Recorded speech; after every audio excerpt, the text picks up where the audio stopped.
আমি কি করছি, আসলে আমার কি করা উচিত ছিল। তাইলে কোরআনুল কারীমের মধ্যে আল্লাহ তাআলা বলছেন, আল্লাহর কথা শুনলে সাহাবীদের চোখ দিয়ে তারা আয়ুনাহুম তাফিদু মিনাদ দাম'i, নবী আপনি দেখবেন আপনার সবগুলো সাহাবীর চোখ থেকে অঝরে পানি ঝরছে, কাঁদতেছে। আল্লাহর কোরআন শুনলে সাহাবীরা কাঁদতেন।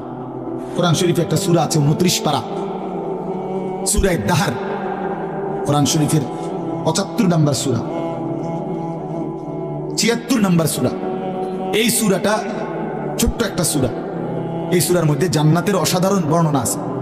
যেদিন এই সূরাটা নাজিল হয়েছে, নবীজি উপস্থিত সাহাবী যারা ছিল সামনে, তখন জিবরাইল মাত্র নাজিল করছে, নবী সাল্লাল্লাহু আলাইহি সাল্লাম সাহাবীদের সামনে শুনাইছে এটা, এই সূরাটা। এই সূরার মধ্যে জান্নাতের খুব সুন্দর বর্ণনা আছে, সূরা দাহর।